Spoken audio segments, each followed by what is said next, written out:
Hey guys, welcome back. We're here today with One Piece Treasure Cruise, and we have the new 7 Warlords of the Sea, well, Blitz Battle event, which isn't actually a Blitz Battle anymore, thankfully. It's actually just kind of a bunch of Chopper Man missions thrown together, which actually do yield a lot of really great rewards.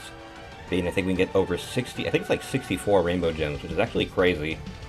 Given that we usually get about like a third of that with events like this. But anyways, I wanted to demonstrate 3 teams today that can clear the content. All teams here varying in difficulty and speed as well, but they can all get the job done, as you'll see here. We have a Mihawk and Perona team here, and kind of the linchpin, right? Like the most important unit you can bring here is the free-to-play Weevil from this event. I actually do believe you get him as like your very first reward. For the actual event, so as soon as you clear one stage, you'll get him. And as soon as you get him, just put him on every team that you decide to run on this event, because he makes the final stage for Mihawk far more bearable to do, given the debuffs that he inflicts on our team on the last stage. Then we just have the Stampede units. We have Stampede Buggy, Stampede Croc, both getting rid of the special bind, and on the final phase, when Mihawk revives, we can use Crocodile to give us an ore boost, as well as I believe he also gets rid of one of his other debuffs. We'll have to double check here. But basically, this run here, I did horribly. This is my first time running with this specific team, and I wanted to see how well it would perform, and I wasn't actually sure if it could even beat it with the way I put it together. But I make a ton of mistakes, and I still clear. I'm still able to clear it. So if you have this team, you can definitely run it, and it's really, really safe. You can make, half the mistakes I did and still get through it fairly easily. Right here, I don't even have anybody to get rid of the bind on the right-hand side, though I'm sure that maybe I could have assigned some units that could have potentially gotten rid of the bind with support abilities and etc. But even so, you don't need it. You just need to stall a little bit here, damage the ghosts every turn. It's only 3 turns of bind. They don't even start attacking until another turn. And Perona herself doesn't really do a whole lot of damage. This is kind of like the stall stage. So, you'll be getting hit with the blind debuff. But one of our units, I'm not entirely sure who, has blind debuff immunity. So, even if we get it, it gets removed instantly, so it doesn't even matter. And even if you don't have one of your units limit broken to where you can remove that debuff, blind isn't really that difficult to play around. So, it's a lot better than getting, say, paralyzed or despaired or something. So just slowly and methodically, just take out these ghosts here, no big deal. They don't do too much damage. Let's see, with this one, and here's another thing I wasn't doing. I wasn't switching my Perona and my Mihawk around. That's how little I've actually used them. But since they're boosted on this event, they do more damage. And they help give you more points. They're just really ideal to bring. And, with Perona and Mihawk switching over and over again, you're able to get a consistent amount of healing going on there, which is very nice. So, you can decide how quickly you want to defeat Perona, too. I don't think she actually does anything specific until she's, under the 20% HP threshold. So, as long as you keep her above that, you'll be fine. Just make sure if you get her to, 25, 24%, that on the following turn you're able to finish her off before she activates her ability when she's put under 20%. So yeah, we were literally just taking our sweet time, and there are no problems whatsoever, so very safe. Just make sure you don't get her too terribly low before finishing her off, otherwise you will get hit by, I don't know if she despairs you. I don't actually remember what her ability is, but I wouldn't try to find out. So once we finish the stage, we'll move on to the Mihawk stage, and we will move on then.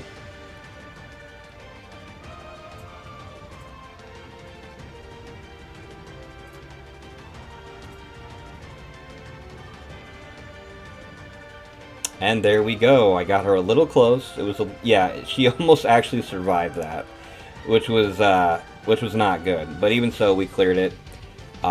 You could definitely play it a lot safer than I could.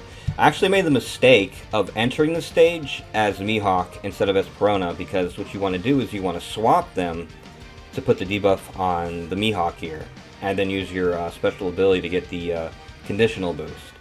But since I went from Mihawk to Perona, I don't have the type of color advantage on Mihawk anymore, unfortunately. But even so, even with that big mistake, we're still able to clear it relatively easily. Would have been even easier had we had Mihawk up and we had a strength unit there instead of a Psi unit. But it's no big deal. So we're gonna get the special bind, which that's another key part of this team too. Is when you're running Kobe here, that you have Legend Garp support on him, because he alone will get rid of the special bind from Mihawk on the final stage here. I do believe with every team that I put Kobe on, I automatically put on that Garp support. It's very, very, very powerful and just helps make the run so much smoother. And look how many attacks I miss, and we still completely dunk on Mihawk here. So very safe team. Just don't play the way I did, because it was awful. Another reason why that didn't turn out so well either, with like the good, greats, and perfects, is simply because I haven't really used like that double rare Kobe or Mihawk and Perona too much. So your mileage will vary. If you use them a lot, you'll have no problem.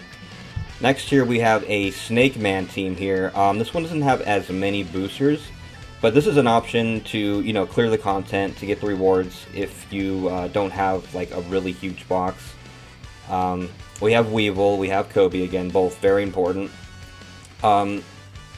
Weevil, for this particular team, I would say Weevil is definitely necessary, but I'm sure you can swap Kobe out for someone that can also get rid of Paralysis and Despair. But the last issue you would run into is you would need to find a unit, probably instead of Cavendish, that can get rid of Special Bind. But then you need to find a unit that can also get rid of damage reduction. And I actually think there's only maybe one or two units in the game that can actually do that. One of them being, I believe it is Limited Rare Recruit Pudding. She can get rid of both debuffs. But other than that, like, it's pretty rare to find a unit that can get rid of damage reduction and that can get rid of Special Bind. So we have Usopp here. He's not like really super important. He does get rid of the attack down on the Mihawk stage, but besides that, he's mainly here to facilitate Strength Super Type Luffy's Super Type ability, since he needs a Straw Hat unit or Sabo or Ace to trigger it. So that's the main reason why he's here. But besides that, we have a lot of damage with this team. Team is very safe. So if you can build this team, definitely go for it. If you have some of the extra boosters, just maybe slot out some of the units here for the boosted ones, and you'll be good to go. So this is my actual first time running into this variant of Stage 4 with Perona, and she has her toy bear here. We can use Kobe to basically get rid of all the debuffs. And I thought that if I just keep hitting my perfects here, that I would eventually start actually damaging the bear. But this bear has like an immense amount of defense, like a ridiculous amount. So I'm thinking, okay, maybe I botched this run, I gotta go remake the team. But you're actually afforded to use one of Luffy's specials, his orb and his slot boost special, and if you hit nothing but perfects, you'll actually start doing damage to him right here. So you actually don't need a unit that can reduce defense. And I should have, if I had kept hitting my perfects, I would have finished off Perona that turn too. So, but either way, like if you want to, you can put it off. Just make sure you get her as close to 20% as possible. Make sure she doesn't go below that. And then on the following turn, finish her off before she drops below that. And you'll be good to go. And the Mihawk stage, like once you get here, it's pretty straightforward, pretty easy, since you just do so much damage to him, having not only super type advantage against him, but the fact that Luffy is a 5x captain. So I mean, he just does so much damage to Mihawk. So we're going to get rid of the attack down here. We're going to activate Luffy's super type ability, get that 2x attack to everybody here. And then we have the orb boost from Weevil, and it's just cleaning up house after that. Boom!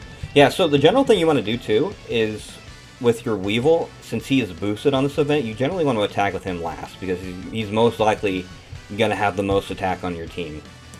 So make sure to keep that in mind when running this. I personally did forget a few times, just because, you know, he's also a new unit for me since he just came out with this event. But besides that, yeah, team's really safe. You can use the super type ability of your other Luffy, your friend Luffy, and then just beat him the following turn.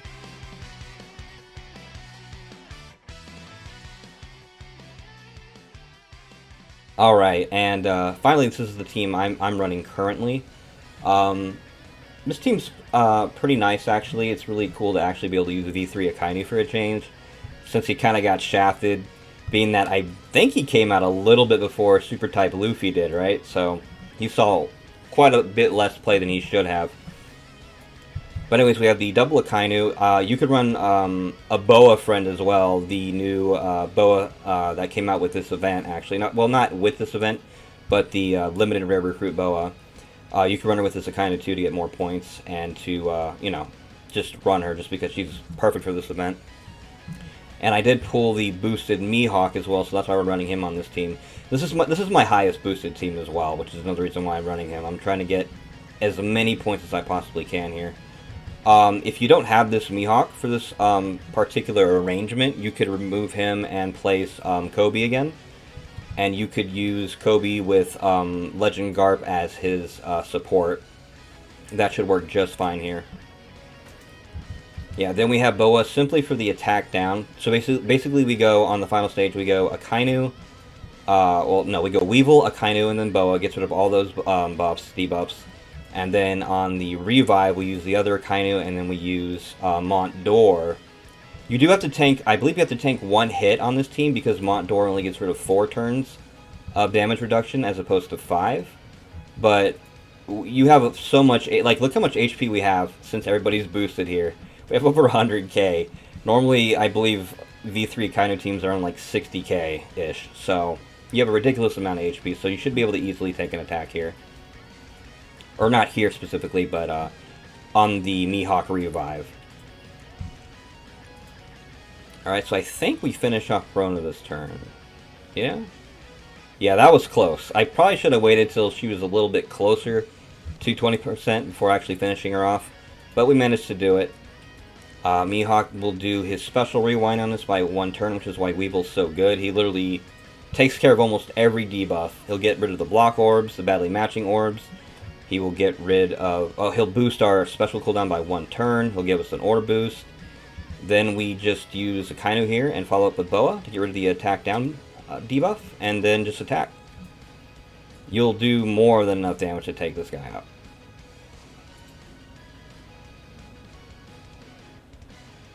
Just make sure, unlike me, you actually hit those perfects.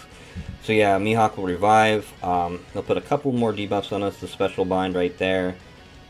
And that's pretty much it. And on top of the damage reduction, you can actually use Mont d'Or right away if you want, because Mont d'Or's affinity bonus actually lasts 2 turns. So it will carry over into the next turn, and you will have it for when Mihawk's damage reduction shield wears off. Then just use your Akainu, and then just tap your perfects for game. But yeah, those are the teams that I'm currently running for this event. If you guys have any questions, just let me know down in the comments below.